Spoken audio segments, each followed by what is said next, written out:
샬롬 삼국지 9권 13번째. 사마이가 만약 정말로 모반을 하려 한다면 그때는 어찌하겠소?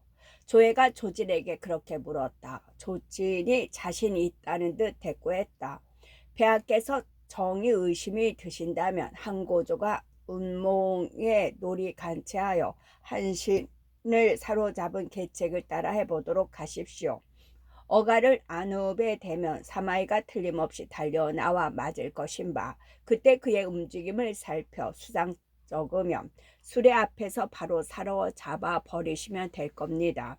조에게 가만히 생각해보니 그럴듯한 꽤 같았다. 조진을 허도에 남겨 나란 일을 돌보게 하고 자신은 몸소 10만 어림군을 이끌고 안읍으로 갔다.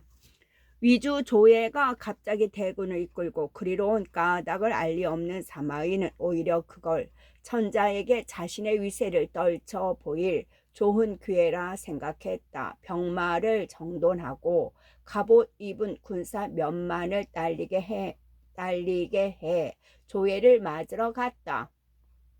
그 소식을 들은 근신 하나가 조예에게 알렸다. 사마이가 과연 10여만의 군사를 이끌고 나와 맞서려 합니다. 정말로 모반할 마음이 있었던 것 같습니다. 조예는 그 말에 크게 놀랐다. 곧 조휴를 불러 명을 내렸다. 장군은 먼저 군사를 이끌고 나가 사마이를 막으라. 이에 조휴는 어린 군을 이끌고 사마의에 맞서려고 달려나갔다. 아무것도 모르는 사마의는 조유가 군대를 이끌고 달려오자 천자의 어가도 함께 이른 줄 알았다. 얼른 말에서 내려 길바닥에 엎드렸다. 그런 사마의 앞에 조유가 달려나와 꾸짖었다. 중다른 선제의 고명을 받은 몸으로 어찌하여 반역하려 했는가? 그 말을 들은 사마이는 깜짝 놀랐다. 온몸으로 식은땀을 흘리며 물었다. 그 말을 들은 사마이는 깜짝 놀랐다. 온몸으로 식은땀을 흘리며 물었다. 장군은 그게 무슨 말씀이요? 내가 반역하려 했다니 도대체 그게 어디서 나온 소리요? 사마이가 길바닥에 엎드릴 때부터 조휴도 소문이 그릇된 것임을 짐작했다. 거기다가 식은땀을 비오듯 흘리며 떨리는 목소리로 물어오는 사마이를 보자 더욱 사실이 뚜렷해지는 느낌이었다. 구태여 숨기려 들지 않고 사마이가 의심을 받게 된 경위를 모두 일러주었다. 조유의 말을 들은 사마이가 기가 막혔다. 그것은 촉이나 오가 반간하는 계책을 쓴 것이요. 우리 임금과 신하가 서로를 의심에 해치게 만들고 그 빈틈을 다 쳐들어오려는 것임이 틀림이 없소. 내가 전자를 찾아뵙고 그 의심을 풀어드리겠소이다. 이윽고 그렇게 말한 사마이는 자신이 이끌고 온 병마를 물러가 있게 하고 혼자 조예를 찾아갔다. 조예의 수레 앞에 엎드린 사마이가 눈물을 흘리며 간곡히 말했다. 신은 앞서 선제의 고명을 받은 몸으로 어찌 딴 마음을 먹을 리 있겠습니까? 그것은 틀림없이 오나 촉의 간교한 꾀일 겁니다. 바라건대 신에게 한 갈래 군사를 내려주신다면 신은 먼저 촉을 쳐부수고 이어 오를 병정하여 선제와 폐하의 은덕에 보답함과 아울러 신의 충성된 마음을 밝히겠습니다. 그렇지만 의심이라는 게 묘해 한번 들면 쉬이 씻기지 않는 특성이 있다. 사마이의 간곡한 말에도 불구하고 조예는 얼른 사마이의 말을 믿을 수가 없었다. 거기다가 곁에 있던 화흠마저 쑥 썩였다. 아무래도 사마이에게 병권을 맡겨서는 안 될 것 같습니다. 그에게서 벼슬을 뺏고 고향으로 내려보내심이 옳은 듯 합니다. 조에는 선뜻 그런 화흠의 말을 따랐다. 사마이에게서 벼슬을 뺏고 고향으로 돌아가게 한 뒤 조효에게 응양 두 주 병마를 모두 거느리게 했다. 조예는 조용히 일을 마무리 짓고 허드로 돌아갔지만 사마이가 벼슬 자리에서 쫓겨났다는 소문은 곧 위나라 구석구석에 퍼졌다. 그 소리를 들은 촉의 접자는 나는 듯 성도에 알렸다. 소문을 들은 공명은 기쁨을 이기지 못했다. 내가 위를 치료한 지 오래되었으나 사마이가 옥양 두 곳의 병마를 도맡아 거느리고 있어 쉽게 움직이지 못했다. 그런데 이제 사마이가 우리 계략에 떨어져 벼슬에서 널려났다니 걱정할 게 무엇이겠는가. 그렇게 말하고 다음날 일찍 조회에 나가 후주에게 한 장 표물을 올렸다. 바로 저 유명한 출사표였다. 일찍이 소동파가 서경의 이훈 10명의 두 편과 견주었으며 그거를 읽고 울지 않는 사람은 중신이 아니라고 하는 말까지 있는 출사표의 내용은 이러하다. 선제께서는 창업의 뜻을 반도 이루시기 전에 붕어하시고 지금 전하는 셋으로 나뉘어져 있습니다. 거기다가 우리 익주는 싸움으로 비패해 있으니 실은 실로 나라가 흥하느냐 망하느냐가 걸린 위급한 때라 할 수 있을 겁니다. 그러하되 곁에서 폐하를 모시는 신하는 안에서 게으르지 않고 충성된 무사는 밖에서 스스로의 몸을 잊음은 모두가 선제의 남다른 지우를 주모하여 폐하께 이를 보답하려 함인 줄 압니다. 마땅히 폐하의 들으심을 넓게 여시어 선제께서 끼친 덕을 더욱 빛나게 하시며 뜻이 있는 선비들의 의기를 더욱 넓히고 키우셔야 할 겁니다.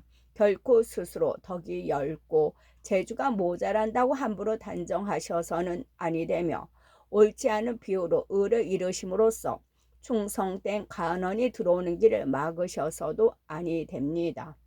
폐하께서 거처하시는 궁중의 관원들이 정사를 보는 조정은 하나가 되어야 합니다.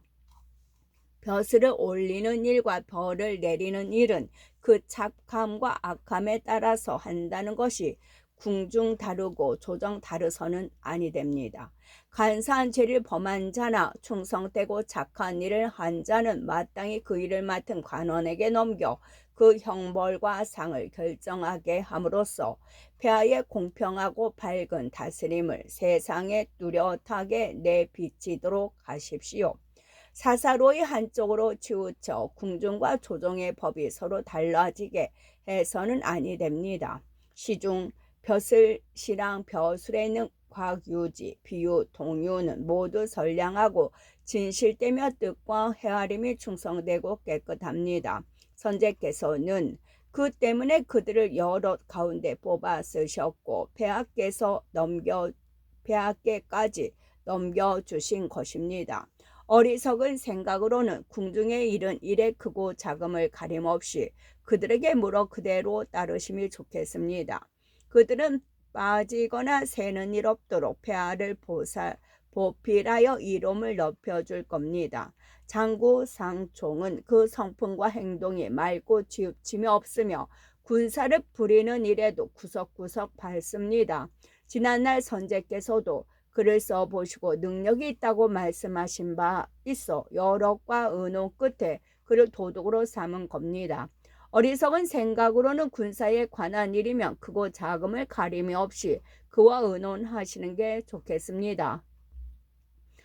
반드시 진중의 군사들을 화목하게 하고 뛰어난 자와 못한 자를 가려 각기 그 있어야 할 곳에 서게 할 것입니다.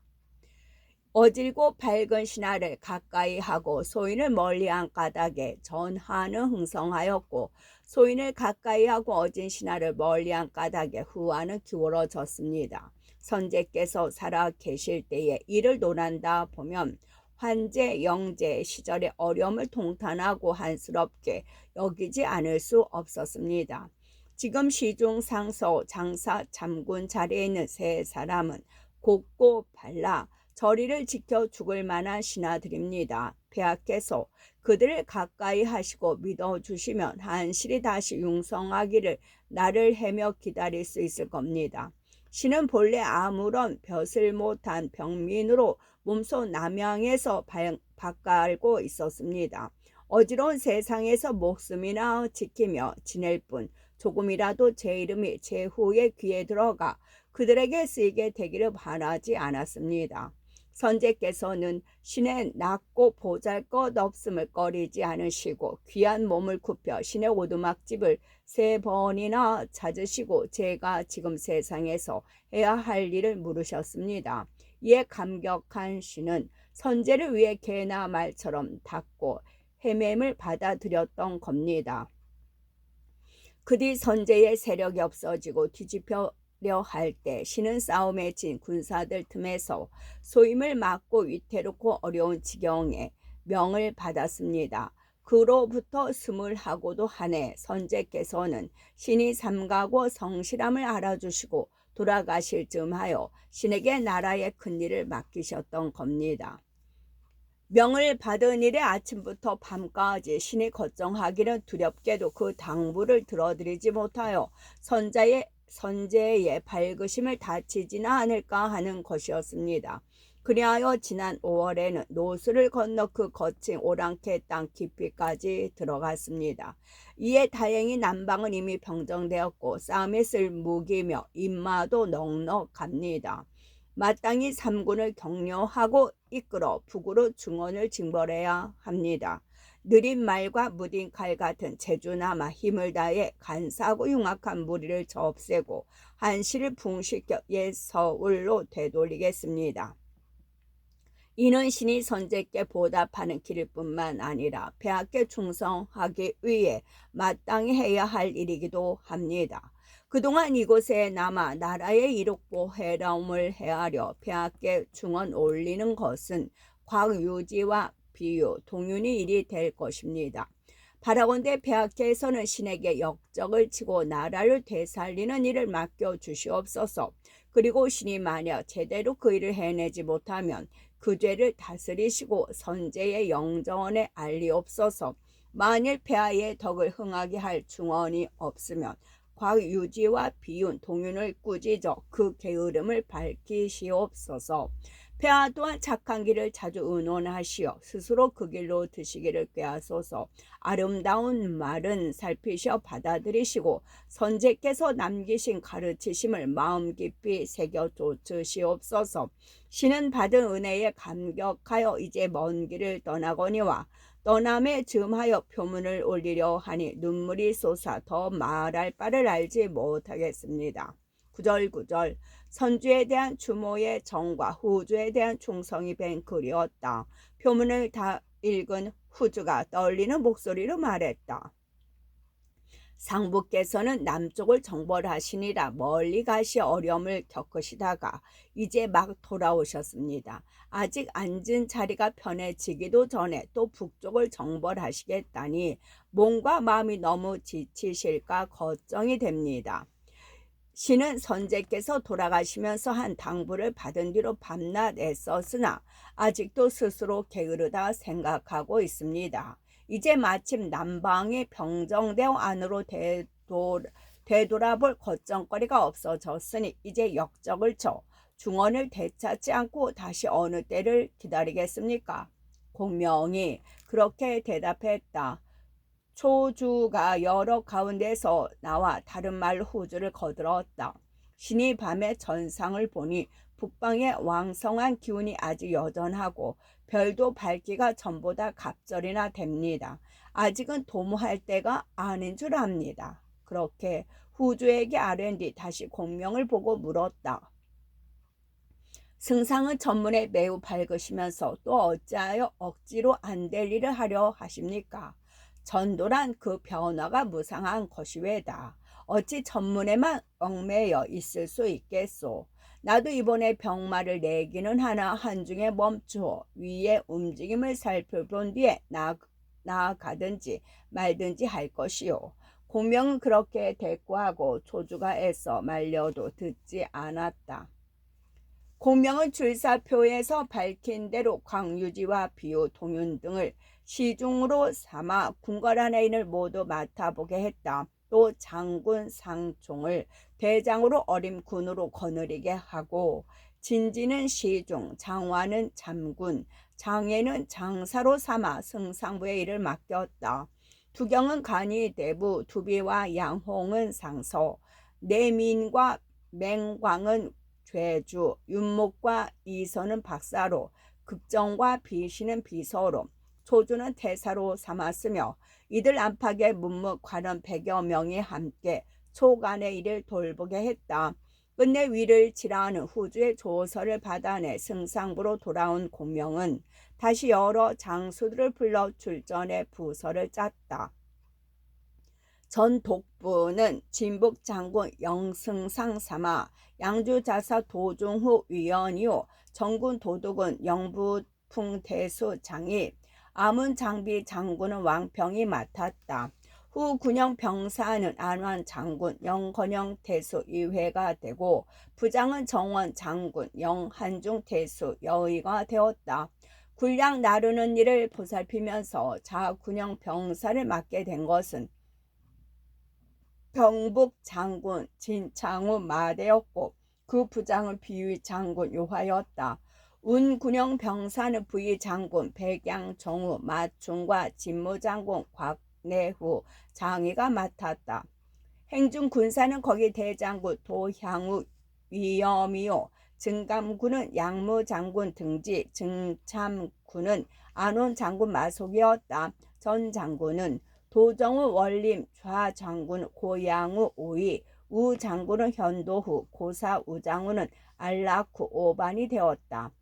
영장사는 유군 장군 양해 전장군은 정남 장군 유파 전호군은 편장군 한선 정우 허음 자호군은 독신 중량장 정함 우호군은 평장군 유민 우호군은 전군 중랑장 궁웅이었다.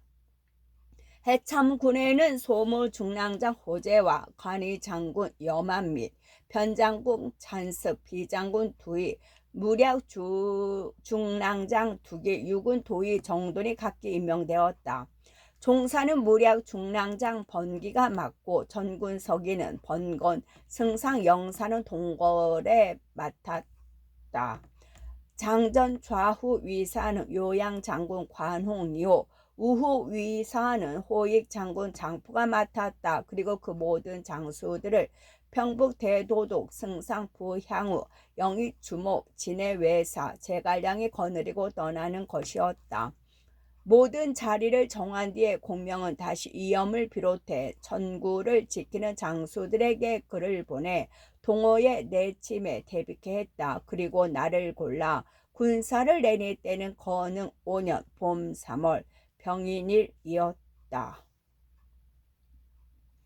나이 이른에 오히려 기공을 세웠네. 나이 이른에 오히려 기공을 세웠네. 초기에 대군이 막 출발하려는데 문득 장하의 한 사람 늙은 장수가 뛰쳐나와 소리쳤다. 내가 비록 늙었다 하나 아직 연파 전고시대 조나라의 맹장 나이 이른에 10근 고기를 먹고 1000근 활을 당겼다 합니다. 연파의 힘과 마원 뛰어남이 있소이다. 이 두 옛사람은 모두 늙음에 지지 않고 큰 일을 해냈는데 어찌하여 나는 이번 싸움에 써주지 않소이까. 그 소리에 놀란 여럿이 그를 보니 바로 조은이었다. 공명이 좋은 말로 그를 달랬다. 내가 남쪽을 정보를 하고 돌아오니 마맹기가 병들어 죽어 있었소. 그 애석함이 마치 한 팔을 잃은 듯 했소이다. 이제 장군께서는 이미 나이 많이 드신 데다 만에 하나 잘못되시기라도 하신다면 그 일을 어찌하겠소. 일세를 떨쳐 올린 영명의 흠이 갈 뿐 아니라 우리 촉의 날카로운 기세마저 덜게 될까 두렵소이다. 그러자 조는 더욱 목정을 돋우었다. 나는 선제를 따라 나선 이래 싸움터에서 물러난 적이 없고 적군을 맞아서는 언제나 앞장을 섰소이다. 대장부가 싸움터에서 죽는다면 그보다 더한 다행이 없는데 그 무슨 말씀이십니까? 이번에 전부 선봉이 되지 못하면 실로 일생의 한이 될 것이외다. 공명이 2번, 3번 말렸으나 소용없었다. 나를 선봉으로 써주지 않으면 이 주초들의 머리를 짓찍고 죽어버리겠소. 조언이 그렇게까지 나오니 공명도 어쩌는 수가 없었다. 마침내 허락하면서도 조건을 달았다. 장군께서 기어이 선봉을 서시겠다면 반드시 한 사람을 더 데리고 가시오. 그 말이 떨어지기 바쁘게 한 사람이 나섰다. 제가 비록 재주 없으나 노 장군을 모시고 앞서가 적을 깨뜨려 보겠습니다. 공명이 보니 그 장수는 등지였다. 공명은 그제서야 조금 마음이 놓인 듯 군사 5천과 부장 10명을 딸려 그 둘을 먼저 보냈다. 이윽고 공명이 이끄는 본대가 성도를 떠나니 후주는 백관을 이끌고 북문 박심리까지 나와 공명을 배후했다. 후주를 하직하고 떠나는 공명의 대군은 그 기치가 들판을 덮고 창칼은 숲을 같았다. 먼저 한중을 바라보고 물밀듯이 나갔다. 촉의 대군이 밀려옴을 담지한 위에 접자가 얼른 그 소식을 낙양에 알렸다. 그날 위주 조회가 백관들을 모아놓고 조회를 하는데 근신이 다가가 아뢰었다. 변방의 관리가 알려오기를 제갈량이 30만이 넘는 대군을 이끌고 한중까지 나와 있다고 합니다. 그 선봉 조은과 등지는 벌써 우리 국경을 침범했습니다. 그 말을 들은 조회는 깜짝 놀랐다. 여러 신하들을 둘러보며 걱정스레 물었다. 누가 장수가 되어 촉병을 물리쳐 주시겠소? 그러자 한 사람이 뛰쳐나와 소리쳤다. 신의 아비가 한중에서 죽어 그 한의 이를 갈면서도 아직 원수 갚음을 못했습니다. 신이 원래 거느린 맹장들과 관서의 병마를 이끌고 나가 이미 국경을 침범해 들어온 촉병을 쳐부수겠습니다. 이는 위로는 나라를 위해 힘을 다함이 되고 아래로는 아비의 원수를 갚는 일이 되니 신이 만번 죽다 한들 헛될까 무엇이겠습니까? 여럿이 그 사람을 보니 그는 바로 하후연의 아들 하후무였다. 하후무는 자가 자유로 성질이 매우 급하고 또 아주 인색했다. 어려서부터 하후돈의 양자가 되었는데 그 아비 하후연이 황충에게 죽자 조조는 그를 가엾게 여겨 딸 청아 공주를 시집 보내고 부마로 삼았다. 그 바람에 조정에서 을어름을 받고 병권까지 쥐게 되었으나 아직 실제로 싸움터에 나서 본 적은 없었다. 그래도 그 기상에 감동된 조회가 하후무를 대도독으로 삼고 그에게 관서의 모든 군마를 주며 먼저 나가 적을 무찌르게 했다. 그걸 보고 있던 사도 왕랑이 나와 아뢰었다. 아니 됩니다. 하후 부마는 아직 싸워본 경험이 없는데 이처럼 큰 소임을 맡기시는 것은 마땅치 못합니다. 더구나 제갈량은 아는 게 많고 깨가 깊으며 육도 삼약에도 매우 밝습니다. 함부로 가볍게 맞서서는 아니 됩니다. 하후무가 그런 왕랑의 말을 되받았다. 사도는 혹시 제갈량과 한끈으로 엮여 안에서 호응하려고 그러시는 것이 아니오? 나는 어려서부터 아버지를 따라다니며 육도 삼약을 익혔고 병법도 알 만큼은 아오. 당신은 내 나이가 젊다고 업신여기지만 만약 이번에 가서 제갈량을 사로잡지 못한다면 내 맹세코 다시 돌아와 천자를 뵙지 않겠소. 반박이라기보다는 차라리 시비였다. 하후무가 그렇게까지 나오자 왕랑도 감히 더 입을 열지 못했다. 하후무는 위주 앞을 물러나 밤을 낮삼아 장안으로 달려갔다. 그리고 관서의 군마 20만을 모아 제갈 공명을 맞으러 나섰다. 이때 공명의 군대는 명현에 이르러 마초의 묘소를 지나게 되었다. 공명은 마초의 아우 마대에게 상복을 입히고 몸소 묘 앞에 나가 제사를 드렸다. 제사를 끝내고 진채로 돌아가 다시 군사를 내 의논을 하는데 호련 초마가 달려와 알렸다. 위주 조회는 부마 하우무에게 관서 여러 곳에 병마를 주어 보냈습니다. 이제 머지않아 우리와 맞서려고 나올 겁니다. 그러자 함께 있던 위원이 한 계책을 올렸다. 하후무는 고생 모르고 자란 절부지라 겁많고 약하며 아무것도 못하는 위인입니다. 제게 정병 5천만 주신다면 포중으로 나가 진령 동쪽을 들고 좌우곡으로 빠져 북으로 나가 보겠습니다. 열흘을 넘기지 않고 장안에 이를 수 있습니다. 하후무는 내가 밀고 든다는 말을 들으면 틀림없이 성을 버리고 저각 황문으로 달아날 겁니다. 제가 그를 동쪽으로 쫓을 테니 승상께서는 그 틈을 타 대군을 몰고 야곡으로 나가도록 하십시오. 그리 되면 함양 서쪽의 모든 땅은 한꺼번에 우리 것이 될 것입니다. 공명이 빙긋 웃으며 고개를 가로저었다. 그것은 모든 걸 두루 살펴 갖춘 계책이라고 할 수 없다. 그대는 중원에 쓸만한 사람이 없다고 얕보지만 만약 누가 산골짜기 같은데 복병을 두었다가 길을 끊고 들이치면 어찌할 작정인가. 그리되면 그대가 이끌고 간 5천이 다칠 뿐만 아니라 우리 대군 전체의 예기를 꺾는 일이 된다. 결코 써서는 안 될 계책이다. 승상께서 큰 길을 따라 대군을 몰고 나가시면 적은 어김없이 관중의 모든 군사를 모아 큰 길에서 막을 것입니다. 그렇게 되면 싸움이 길게 질질 끌 것이니 언제 중원을 얻을 수 있겠습니까? 위원이 그래도 물러서지 않고 다시 그렇게 말해 보았으나 소용없었다. 내가 먼저 농어를 뺏은 다음 넓고 평평한 길로 병법에 따라 군사를 몰아간다면 걱정할 게 무엇 있겠는가. 그러고는 끝내 위원의 계책을 써주지 않았다. 위원은 못마땅했으나 어쩌는 수가 없었다. 속으로 애타하면서도 입을 다물었다. 그런데 위원의 그 같은 계책에 대해 후세의 전략가들은 의견이 엇갈린다. 공명이 말이 옳다 하는 쪽도 있지만 더 많은 것은 위원을 편드는 쪽이다. 곧 위에 대해 3대 1에도 채 못 미치는 국력의 쪽으로서는 기승밖에 없고 그런 점에서 위원 쪽이 옳다고 보고 있다. 공명의 작전은 세밀하고 완벽하게 짜이는 것 같기는 하지만 진군이 느려 국력이 몇 배나 앞서는 위에게 언제나 넉넉한 준비 시간을 내주게 되는 게 흠이라는 뜻이다. 하지만 그거야 어찌됐건 병권은 공명의 손에 있었다. 위원의 계책을 물리친 공명은 곧 조은에게 영을 내려 앞으로 나가게 했다. 그 무렵 장안의 하후무는 관서의 군마들을 모아들이느라 여념이 없었다.